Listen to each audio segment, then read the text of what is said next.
Welcome to Running Greenleaf, where we go through the nitty-gritty of operating real estate. Today, we've got a couple of cool topics that are very much impacting what we're doing on a daily basis. So let's jump into it. We're going to go over some prop tech issues and solutions that are out there right now, and it's how it's impacting operating real estate, right?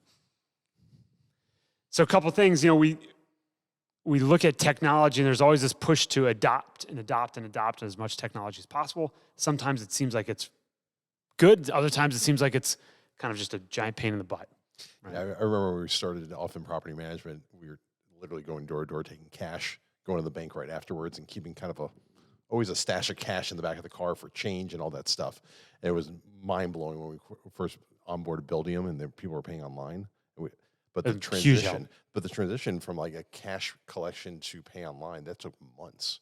I remember we used to budget 6 months every time we took over a property to move payments. Yeah, we would buy a property, and one of the first business plans, like what are we going to do to operation improve this, would be to get everyone to pay online. So then it took time to get them to all do that. You know what you're making me remember right now? The first thing I remember about taking cash is 5 minutes after I got the cash, I would be getting in the car and going to the bank.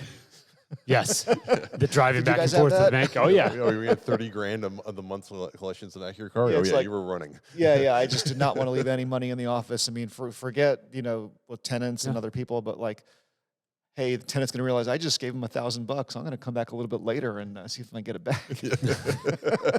Yeah, so that was a big, paying online was huge. I mean, some of these technology solutions are very impactful to how you operate a business, but also there's others that seem like the sales pitch is, hey, implement this technology, charge your residents for this thing, and we'll take a scrape of it. And then I feel like as the operator, sometimes you get put in this situation where they expect you to be selling their product, and their product is the new customer experience that your tenant has, and it's not necessarily positive. But you also have to go back to what happened before that, because what happened before that is you would have some piece of software running on the PC in your office that was completely disconnected from anything else. And so this was before, any sort of... That's a while ago, though. Well, it's 25 years ago. It was a while ago. It was a long time ago. Just quarter of a century. But what it replaced is it replaced those systems that were not connected to anything. And so when you had those systems that were not connected to anything, your business was a lot different. So you couldn't do anything remotely. You had no idea what your business was doing unless you were in the office. But now you could do business any place. Your accounting system is accessible any place. And in fact, even for Greenleaf now, we have accountants all over in 3 countries. Yeah, we use everything that's internet enabled. But I think the things that have been positive, that we were talking about a little bit before this, was the online rent payments was big, right? Where you can link a bank account, but also the MoneyGram structure. Walmart. Yeah, so that solution, and that really started about like 7 years ago. We got into that where we're having tenants be able to go to Walmart and pay at MoneyGram to pay their rent and link their account directly with MoneyGram. They really made a better customer experience. So a lot of times we have residents that are already there. It's one less thing they've got to do. Prior to that, it was either they would come to the office with cash, and we would tell them, we don't take cash, please open up a bank account. Some of the residents were unable to open a bank account due to their citizenship. And then the alternative was they go to they find some money order place, buy the money order, bring it to us, and then we have to basically scan it in like a check manually. So Walmart really cut out all those steps, made it a place that they were going to anyways, and we were able to bring cash, turn in a money order that went directly into our account. Yeah, that was good. And I think that's a positive, prop tech solution for the customer experience. Yeah. Right. If we look at, what's some, more positive things. Well, when something breaks. So when something breaks, instead of having to go to the office or call the office the next day, you're just online maintenance requests where you can take a picture of what's broken and send it to people and you can get a response. And you send super it helpful. You go to bed. You go to bed the night before and you put the maintenance ticket in, and then you go to work the next morning, and then by the time you get home, it's fixed, and someone came in your apartment and fixed the whole thing, and that has made the experience a little bit nicer. But back to your point today, there's a charge for that, and it's a little bit it's connected. Your software cost goes up as an operator, right? Because it's no longer. But I think there's a benefit. it's no longer just a PC in your office. It's this gigantic computer system, this data center that has a cost, and there's a whole business behind that now. So some of these ones that feel like are painful is when we're taking our customer experience and it's being put in the hands of another organization that then has an API that does something, but never really comes back fully connected. One we've kind of always shied away from was revenue management, right? Yeah. So revenue managers, it's this program that dictates your rental rates based on live data they're getting from the market. So it's constantly changing, and it's not managed by the property manager or the people in the office. So when someone walks in and say, what's the rent? What can I lease an apartment for? They have to basically update a screen, say, well, this is what it says. And if the person said, well, I can't afford that, the person has to walk out the door. They have no options. Right. That's all they got. They've got, this is what the machine said, and here's your number. And if you don't like it, oh, well. And don't forget the following week, that person comes in the office, their rent could have been $100 less because they came in. It could be a totally different number. Yeah. So in that situation, I know that the sales pitch there is that, hey, implement this, you're going to get higher overall revenues. But also what you're going to get is a disconnected engagement between a potential resident or a renewal and your team members who don't really know where, like, how is this number generated? I would not even say it's a disconnected engagement. I would say it's a poor engagement, because it's a poor, you can't just call someone and say, hey, what's the rent here? And it's going to be the same the next week as you quoted the week before. It's just that experience doesn't exist anymore. Because when I was doing this, we had the same rents. Like, our rent would be one rent for 1 month. It'd be the same for the month. And then, maybe the next month we might change it a little bit, but not that much. And it was just people knew what the rent was. But if you're changing the rent every day and it's changing based on... It's hard to know. Something that happened, it could even change for weird reasons, that something happened that you had no control over, or some apartment complex down the street did something a little funky. Yeah, it's all out of your control. Yeah. So your team has no idea really why these rates were picked. So that's one where you just got, you've got a sales pitch that kind of makes sense, but sometimes the full math problem of how does it impact your operations, what is your customer experience, and what is the incremental gain from it, don't fully vet out in our experience. The foundation to me has always been the customer experience. Are you providing a better customer experience than someone else? I mean, that's what we do everywhere. We do it with investors. We do it with our vendors. We do it with our employees. Hopefully, everybody's having a better experience here than they would with someone else. I mean, that's the whole game. So we think about those. Those are the resident-facing technology ones. And there's all the software and technology that's kind of behind the scenes. Right, that's all the, embedded operational software that, it's helpful, but how many different SaaS products are we subscribed to? We have about 50. 50, and that's probably down. It's down. We've been working on our technology as a whole to reduce the number of pure software applications we have. But yeah, we've got about 50. Everything from computer management to property management software to our virtual phone lines, all that kind of stuff. And we made some pretty good progress on some of them, like reducing costs by 20% of what they used to be. So if we had a $5,000 a year expense, we've reduced it to $1,000 a year just by we're working on it all. Yeah, it's something, it's like a whack-a-mole game. There's always one that's popping up and now more expensive. And this year, we probably touched base on before, but DocuSign was a big one where we're spending, $14,000 a year for 12 seats on DocuSign. It's that's just a lot of money. Yeah. Yeah. That's when DocuSign was $100 a month, maybe when we first started using it. We've been using DocuSign for almost 10 years. And now it's okay, hey, they're pricing us out. I thought it was free until you told me this last You week, thought it was free. I was like, oh, it's great. It's free. It's such a simple technology, and it's embedded, and they've been able to just increase their costs dramatically. So yeah, Adobe is another great example of that. I thought it was free forever. And then we realized we came to we're spending thousands of dollars on it, so we have to, we're canceling all of our Adobe license stuff because it's just cheaper to use. We're using Nitro PDF, which is a lot cheaper. Mm-hmm. We've kind of constantly got to be on top of those costs as they just creep up in how you're executing a business. Every renewal, it's tricky. But ultimately, one of the things we were talking about earlier is the software helping instill confidence in our customer, our employees, our investors, or is it taking that away?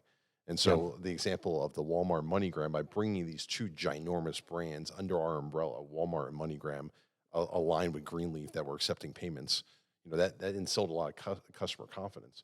Versus, some like the revenue management example, it removed confidence from our employee and removed confidence from our customer, and ultimately our business, because we couldn't even tell you if an investor asked us, what do you rent that apartment for? We had no idea.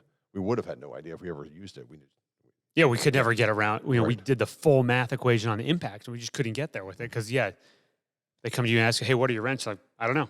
I don't know. It's like, well, what kind of answer is I don't know?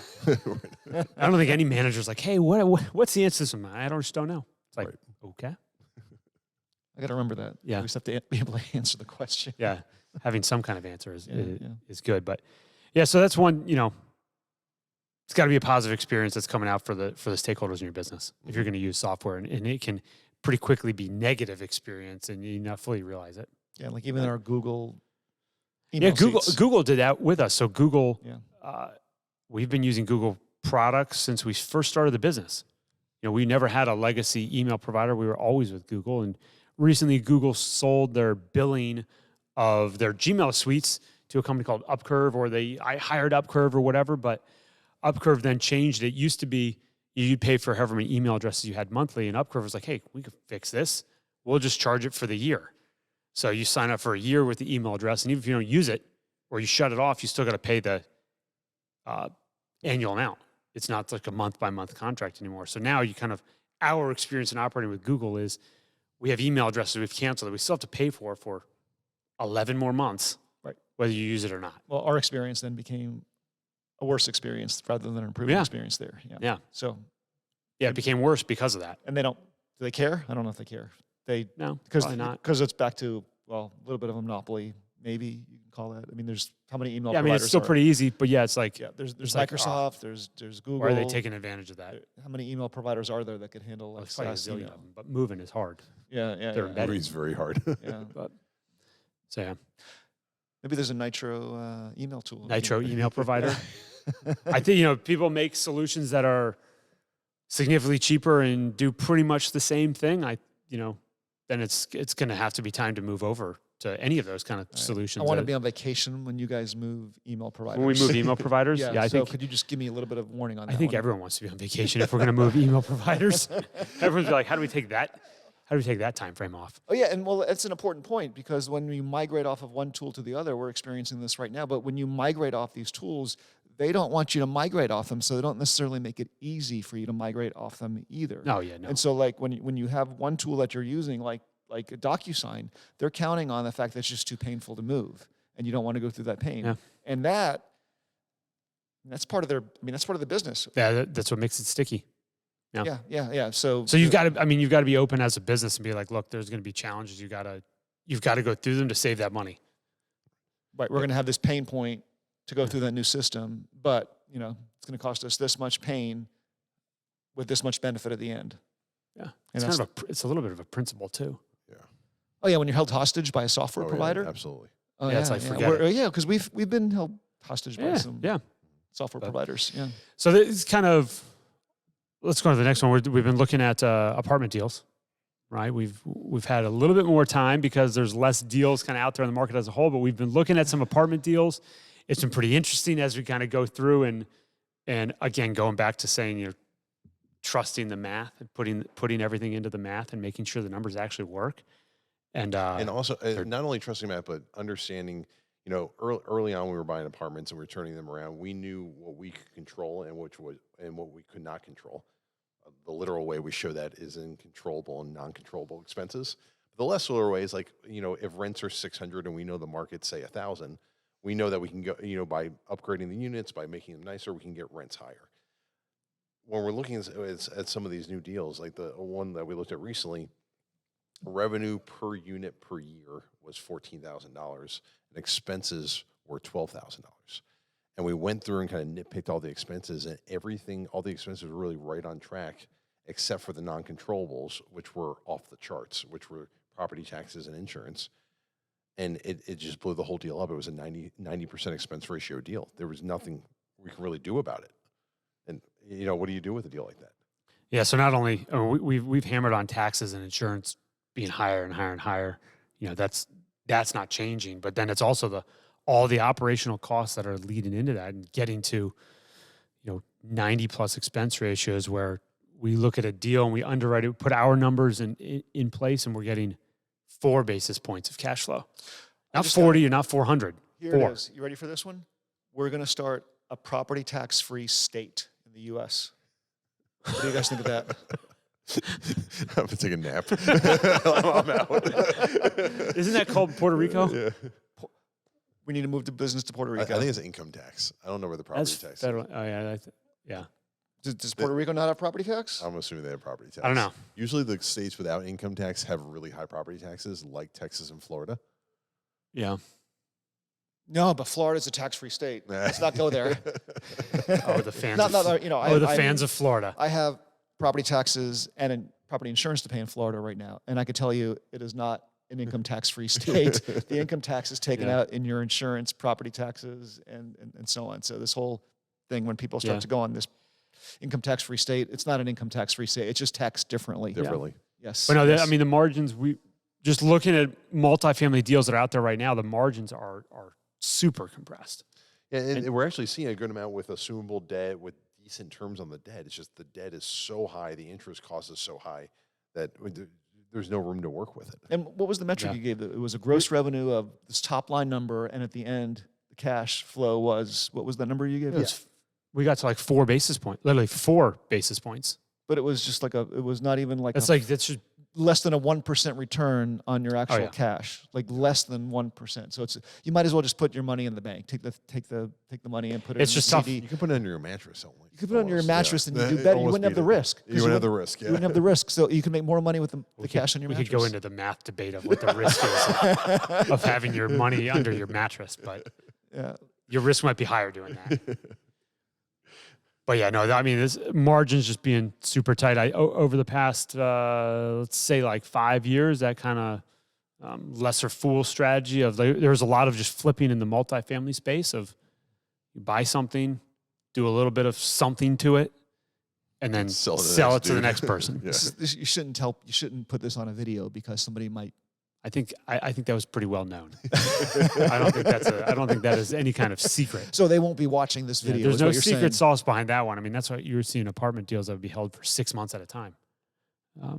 You know, we've always been long-term holders, and that's our goal, and that's kind of our investment philosophy. But that 6-month hold period, you know, a lot can go right, a lot can go wrong in a short period of time, and I think some of that's just getting caught up right now. I'm not sure what's going to happen on some of the deals where it's purely just a break-even play. It's going to be hard to get out of. So something more fun. Andrew's taking a big trip soon. I am taking a big trip soon. He's gonna miss missing all the trip. deal underwriting. You're gonna miss ski trip. You're gonna miss all the deal underwriting. You're gonna miss our investment committee meeting because you're gonna be running in one giant circle. Yeah, honestly, I'm gonna miss Lee the most if you're there, Lee, watching this. But so the world majors of marathon running. Yeah, so I am about to do my 4th Abbott World Majors marathon in Tokyo on March 3rd, 2 Sundays from now. Amazing. Which ones have you done? So I've already done Chicago, New York, Berlin. Tokyo will be my 4th. And then 6 weeks later, Dave and I are going to be in London. Both, yeah. I'll get number 1. Doing the London marathon. I'll have some catching up to do after that. And so then tell you what, Dave, you and I could do Boston together. You can get Boston out of the way. Boston Marathon. I don't know if you look at marathons as like, we'll just get that one out of the way. They're kind of things to do, and like the checklist of like, hey, let's go do stuff that's fun in life and do it. But Josh, there's still this thing like I've been training my butt off for running a lot and training for this marathon, and Dave has been running like 2 or 3 miles once a week. With a beer in his hand. And then with a beer in his hand, and he's going to pass me. I ran 3 miles last night. How many miles? 3. 3? Okay. So he's gonna have a beer in his hand and pass me in London. He'll probably throw it at you. Yeah, my throat. Yeah, I'll probably be arguing with myself in my head of like, why is this software company charging me so much for freaking service that I don't think I should have to pay for? That's embedded in our business. I called him hiking last week. He's like, he's hiking up with skis on his back, and we started talking about something that we were both frustrated about. About 5 minutes later, he's like, "Oh crap, I made it to the top." He's like, that made it go by really fast. I should get angry more often. You can just pound away at it then. No, but that's exciting. What's your estimated time? Well, Berlin, end of last year, was a 4:32, and I'll be happy if I just beat 4:32. Just beat that. Yeah. So it's still it's an okay time. It's not the super slow. It's not the super fast. So I'm kind of like in that, between that 33rd percentile and the 50th percentile of people who run marathons. So, top half. Will they let you just sneak all the way to the front and like take off out of the gates so you're like winning for the first 20 feet? I won't win for the first 20 feet because you know who's at the front line. Yeah, like Kipchoge and the guys who actually like do 2-hour marathons. So I'll be able to like be ahead of them for like 5 steps, and then I'll be out of breath, and then they'll be ahead of me. I mean, these guys run 2-hour. If I'm running a 4-hour marathon, these guys are running a 2-hour marathon. Yeah, but yeah. I mean, last year the female winner of Tokyo was 2:16. The male winner was 2:06. So I mean, maybe you can fall somewhere in the middle. I could do a 2-hour marathon if I wanted to. I just don't want to. It's That's the it. desire. That's I just don't want to. So just so you know, just to be clear. Oh. Yeah. So back to the real estate business. Yeah. So let's talk a little bit about leasing too. I mean, we've been doing a lot of leasing lately. Our business model is always doing some kind of value add, right? We're always trying to find some creative way to make something happen on a piece of real estate. A lot of what we're doing lately is leasing, and we've seen a big difference between big spaces and little spaces. Yeah, so small spaces are under 10,000 square feet. Big spaces are larger than that. We're seeing that as long as the space is move-in ready, give or take under 10,000 square feet, really the sweet spot in the kind of like 3,000 to 6,000 square feet range. These things are just leasing; they're staying full. Yes, there's turnover. They're signing 3 to 5 year leases, and they might not renew. But as long as it's move-in ready, we have people ready to come backfill that, and there's really not a whole lot of TI, tenant improvement dollars needed, turnover costs, or downtime, or even free rent, as they're just coming in and taking the space as is. Yeah. So, I mean, a good example is our Graham property. We have 5 suites there, and I think I'm crossing my fingers, but right now we have 3 of the 5 suites leased. We're negotiating the last 2, and none of them require a build out. Meaning that all 5 tenants are taking it. We're really just power and operating HVAC. And that's it. They don't want they want open, flexible space. They can move desk in, and so it's really going great. Yeah. And that total building is 22,000 square feet over 5 suites with a hallway. Right. So you've got smaller stuff that's in there. So when did we start leasing that? About 9 months ago. Yeah. So 5 suites, at least a couple of times. Overall, we've got about 500 tenants. Our average square footage is under 4,000 per tenant. So a lot of these smaller ones are, we're seeing traction like that. It's the bigger ones where run into hurdles, right? A lot of the bigger ones we're seeing they want substantial TI packages. They've just got a lot of moving parts. I mean, they're paying 7 figures of rent a year, some of our biggest ones. And so there's a lot of discussions, a lot of approvals. There's a lot of guarantees that are going on in that kind of rent payment. Yeah. So it makes sense. It's fair. Yeah, we have one that's up in Raleigh that we've spent over a year negotiating for, it's over 10,000 square feet, but we've spent over a year negotiating it. It's going to take us another probably 4 to 5 months to do all the TI build out work and stuff. So it's a very lengthy process. When we look at, some of the factors that go into stabilizing a real estate deal, speed is, I think that's probably one of the most important factors is speed in getting there. That's speed to get the construction done, speed to get at least all that stuff. The faster you can get any of that stuff done, the faster you're going to get to a point where you're operating versus not operating. So speed is paramount. Right, and when you're doing these bigger spaces, you're dealing with a bigger company that moves slower, that has multiple approval processes. When you're dealing with the plumber, you're talking to the owner and his wife about leasing the space, it happens pretty quickly. And so I'm assuming you'd rather deal with the plumber and his wife rather than some major government institution. Our organization, right? That's who it's easier for us to work with, right? Yeah. It kind of piggybacks on that software conversation of like, we want to have the relationship with the tenant that's going to be using our space and be able to be just clear and direct and say like, look, this is where we're at. How can we move forwards on it? It's hard to do as you add in APIs or as you add in layers of organizations. It just slows down all that stuff and it makes it hard to hard to execute a business plan. Well, for one of the properties we rented leased recently, you said the real estate people had to fly down from another state to talk to you. Yeah, that negotiate one with you. we're on, that is almost 7 months we've been working on one lease. It's Crazy. a lot of time. Yeah. You got a lot of time and energy and effort that goes into stuff, which is fine. It's more square feet, but it's just, man, if you can just have some of the more direct conversations and be quick to get the ball occupied and quick to move, I think it's a better investment position to be in. And from your consulting days, maybe we should make those hourly consulting gigs. So every time they come down here and talk about real estate, we can bill them an hourly consulting fee. We try that. Yeah, exactly.